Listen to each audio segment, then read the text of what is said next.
Assalamualaikum warahmatullahi wabarakatuh. Perkenalkan, saya Sekaro Desti dari S1 Informatika ITS PKU Muhammadiyah Surakarta. Di sini saya akan menyampaikan mengenai spread spectrum, tugas mandiri mata kuliah komunikasi data. Langsung saja, yang pertama yaitu sejarah spread spectrum. Spread spectrum awalnya dikembangkan oleh Hedy Lamarr yang merupakan seorang aktris dan ikon lambang seksualitas di zamannya. Spread spectrum dipatenkan oleh Hedy Lamarr sebagai radio yang tidak dapat dikacaukan atau dipalsukan musuh karena dikembangkan pada zaman perang.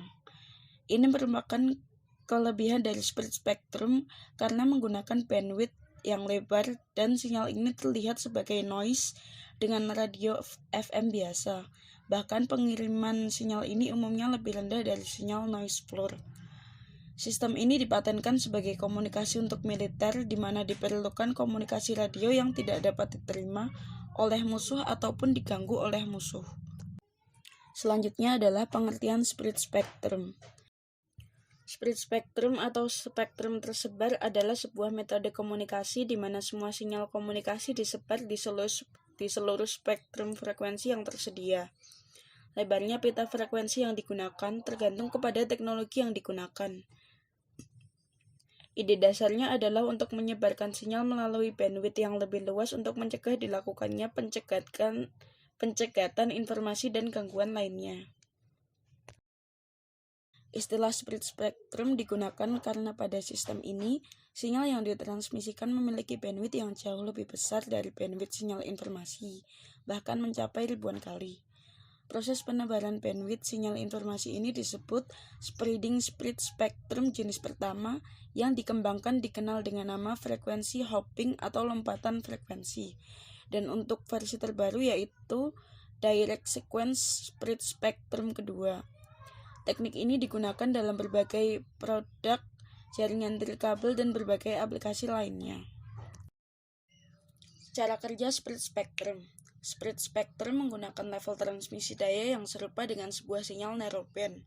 Namun, perbedaannya adalah sinyal spread spectrum akan memiliki power spectral density yang lebih rendah untuk masing-masing frekuensi, sehingga sinyal spread spectrum dapat beroperasi bersama dengan narrowband pada frekuensi yang sama tanpa interferensi.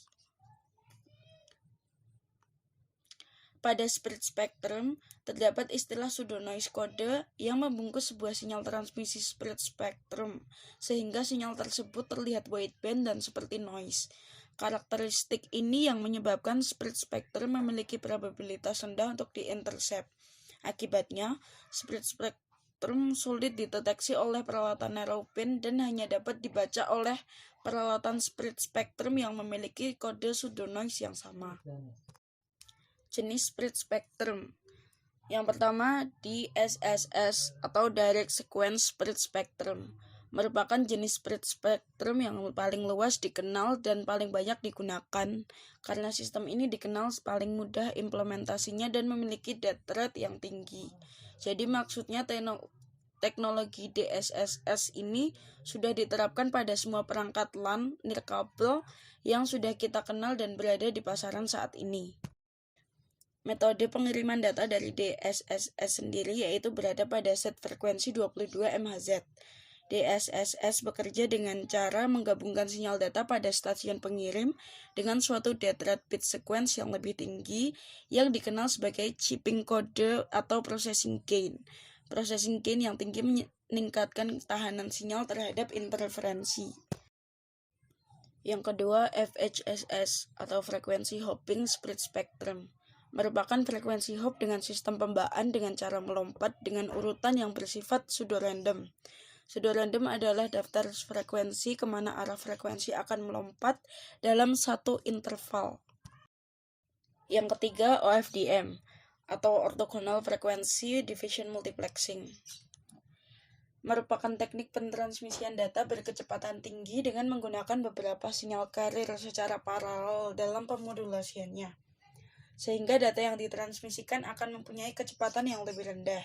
Teknik seperti ini dapat menghemat bandwidth kanal sistem komunikasi.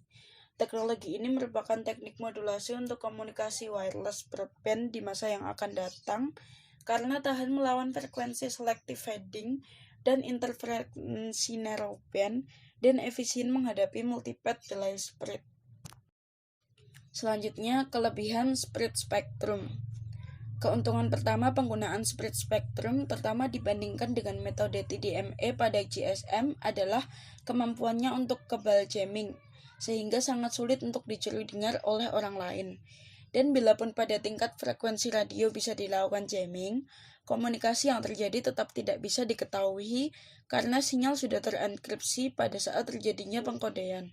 Jamming dapat dilakukan bila kita mengetahui time slot dan atau frekuensi slot pada saat terbentuknya sebuah komunikasi. Efisiensi manajemen frekuensi sounding. Keuntungan kedua dari teknologi spektrum tersebar adalah penggunaan frekuensi yang sama. Dengan metode ini, dalam satu buah sel yang biasanya terdiri atas 3 sektor, tidak perlu melakukan manajemen frekuensi dan dapat menggunakan frekuensi yang sama.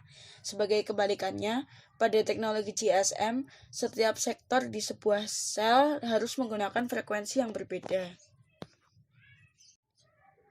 Contoh teknologi spread spectrum. Yang pertama ada LoRa radio berbasis spread spectrum. LoRa atau long range adalah teknik modulasi radio yang dimiliki oleh Semtech.